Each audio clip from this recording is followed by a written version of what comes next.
मिश्रा जी, उस वक्त योगी जी आ गए थे, इसलिए आपकी बात रुक गई थी, अधूरी रह गई थी। आप अपनी बात कंप्लीट कर सकते हैं। हिमानी जी, मैं एक बात तो आपको बता दिया, जो रोड के बारे में जो भारतीय जनता पार्टी देश के साथ ऐसे ही छलावा करती है।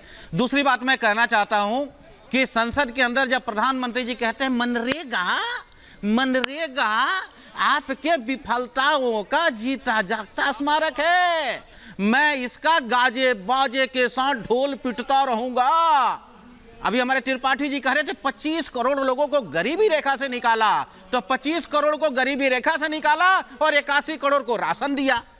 अभी भी दे रहे हैं ये राशन। 5 वर्षीय योजना बना दिया अगले 5 वर्ष के लिए कि 81 करोड़ को सीना ठोक के संसद में बोलते हैं। तो ये जो छलावा है देश के साथ, ये देश के जनता के साथ धोखा है, देश के गरीबों के साथ धोखा है, मजलूमों के साथ धोखा है, किसानों के साथ धोखा है, नौजवानों के साथ धोखा है, महिलाओं के साथ धोखा है। और ये छलावा 2024 में जिस गफलत में मोदी जी हैं, जिस गफलत में भाजपा है, जनता तैयारी कर चुकी है इनकी विदाई के लिए। जब मैं बात करता हूं इंडिया गठबंधन, जवाब ले लेती हूं, इंडिया गठबंधन जवाब ले लेती हूं एक बार राकेश त्रिपाठी जी से। ठीक है, एक एक कर चलते हैं। हाँ, एक बार त्रिपाठी जी से जवाब ले लेती हूँ, क्विक रिएक्शन। देखिए, कुछ लोगों को पीड़ा है कि इस देश में भूखमरी क्यों खत्म हो गई। कुछ लोगों को इस बात से पीड़ा हो रही है ना कि क्यों भूख से लोग तड़प नहीं रहे, क्यों भूख से लोग मर नहीं रहे। हमारे पड़ोसी मुल्कों में, पाकिस्तान में, श्रीलंका में जो हालात है वो हालात भारत में क्यों नहीं हो गए, इस बात से इनको पीड़ा है। लेकिन आप विश्वास मानिए, भारतीय जनता पार्टी की नरेंद्र मोदी की सरकार गरीबों के लिए समर्पित थी, है और रहेगी।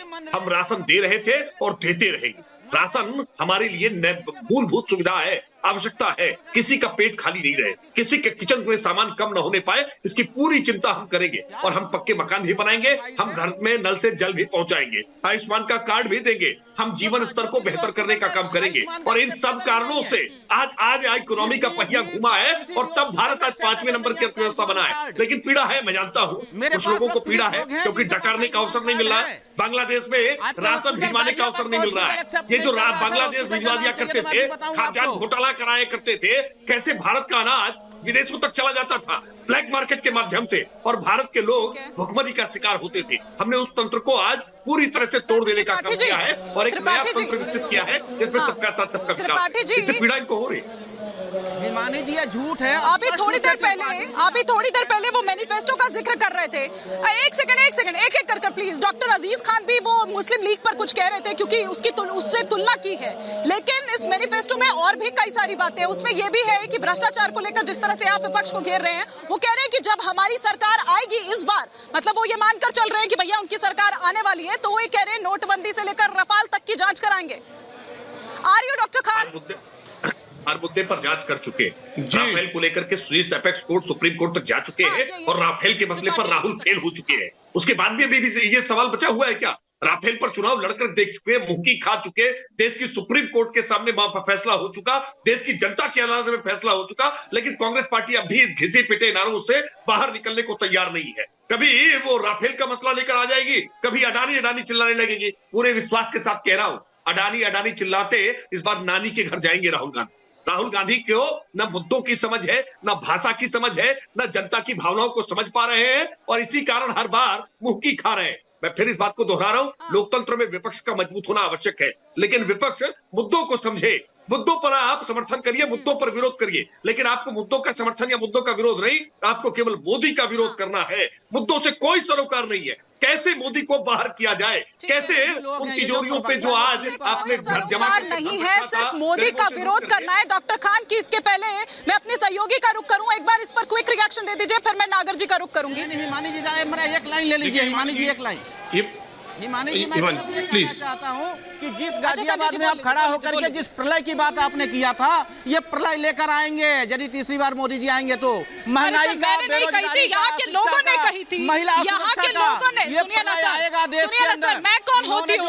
सर सुनिए, मैंने क्या कहा कि यहाँ के लोगों ने कहा। नहीं, सुनिए ना, आप दिग्भ्रमित ना करें। मैं आपको एक बार क्लियर कर देती हूँ ना सर, ऐसे में क्या होता है ना कि मैसेज गलत जाता है। सुनिए ना संजय जी, ऐसे में क्या होता है, मैसेज गलत जाता है। मैंने कहा कि यहाँ की जनता ने ये कहा कि 2014 में मोदी की लहर आई थी, 2019 में सुनामी आई और 2024 की अगर यहाँ पर बात करें तो प्रलय आएगी। वो प्रलय से मतलब मोदी प्रलय, मोदी लहर, मोदी सुनामी से था। कोई वैसी प्रलय की, प्लीज सर, ऐसा तो कोई भी नहीं चाहेगा। तो ये था मेरा मतलब कि यहाँ के लोग कह रहे हैं, वो मैंने भी नहीं कहा है। नहीं आएगा, वो बिल्कुल आपने ठीक कहा हिमानी जी, ये बिल्कुल आएगा। 2024 में लोकतंत्र खत्म होगा। 24 में यदि नरेंद्र मोदी जी आते हैं तो चुनावी प्रक्रिया सबसे पहले जनता को गुमराह मत इसका करिए। एग्जाम्पल है चुनाव आयोग की नियुक्ति में किया गया चेंजेस। चुनाव आयोग की नियुक्ति में जो बीजेपी ने चेंज किया है उससे साफ जाहिर हो जाता है इनकी नियत में खोट है, इनकी नियति देश के प्रति ठीक नहीं है। भ्रष्टाचार कर रहे हैं, इस देश में लोकतंत्र है, तभी भ्रष्टाचार महंगाई का माँ बोलते हैं ना बेरोजगारी का कर रही थी क्योंकि वो मैनिफेस्टो पर कुछ कह रहे थे, मैनिफेस्टो पर कुछ कह रहे थे। फिर मुझे मेरी सहयोगी का भी रुख करना है, कुछ तस्वीरें उनके पास भी हैं। ठीक है, आप दोनों को रोक रही हो। एक बार जरा डॉक्टर खान, क्योंकि मैनिफेस्टो पर कुछ कह रहे थे डॉक्टर खान। हाँ जी जी जी जी देखिए हिमानी जी प्लीज एक मिनट, आप लोग प्लीज शांत हो जाए। देखिए हिमानी जी, जो मैनिफेस्टो है अभी जो कल घोषित किया गया, उसमें जो 5 न्याय और 25 गारंटी, ये एक्चुअल गारंटी है, ये धोखा नहीं है देश के साथ, धोखा नहीं है। पहले तो हम समझ ले।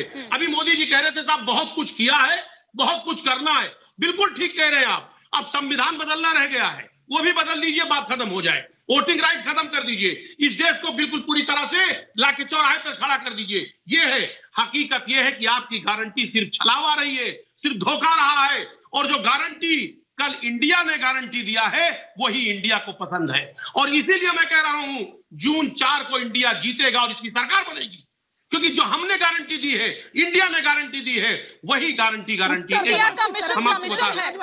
इस इंडिया का मिशन कमीशन है, सिर्फ 5 इस इंडिया का मिशन कमीशन है, उसकी गारंटी दे रहे हैं क्या? आप लाने वाले हैं समाजवादी पार्टी, अपना कैंडिडेट तैयार नहीं हो रहा आपसे, लगातार कैंडिडेट बदले जा रहे हैं। 2-2 घंटे के अंदर बेचारे कैंडिडेट जो 50 लाख रुपए फूंक करके आपका टिकट ले रहे हैं, उनके 50 लाख रुपए नुकसान भी कराते हैं आप लोग।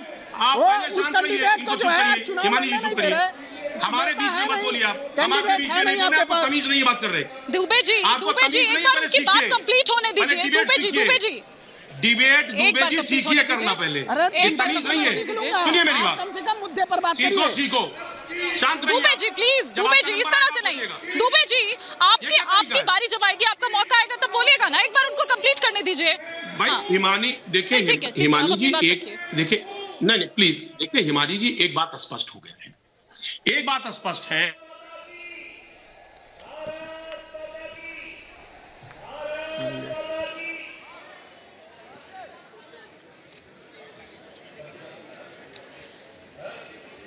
मुझे आपकी आवाज नहीं आ रही है डॉक्टर खान, लेकिन तस्वीरें लगातार मैं यहाँ से दिखा रही हूँ कि किस तरह से यहाँ पर मंच सज चुका है। मालीवाड़ा चौक पर मेरी खुद की मौजूदगी है जो कि स्टार्टिंग पॉइंट है, और यहीं से प्रधानमंत्री नरेंद्र मोदी का काफिला आएगा। मेरे विजय निशांत आपको लगातार ये तस्वीरें दिखा रहे हैं। अब से कुछ देर पहले आपने वो तस्वीरें भी देखी जो हमने आपको मुख्यमंत्री योगी आदित्यनाथ जब यहाँ पर पहुंचे, जनरल वीके सिंह उनके साथ उस वक्त थे, जिनका टिकट इस बार काट दिया गया है। अशोक गर्ग को इस बार, अतुल गर्ग को माफ कीजिए, अतुल गर्ग को इस बार टिकट यहां से दिया गया है। और इस बार आप ये देखिए कि जात पात साइड रखकर, क्योंकि हमेशा से अगर पिछली बार हम देखें तो राजपूत चेहरा देते रहे हैं, लेकिन इस बार बनिया कम्युनिटी से अतुल गर्ग को चुनावी मैदान में उतारा गया है, जो कि मौजूदा विधायक भी हैं।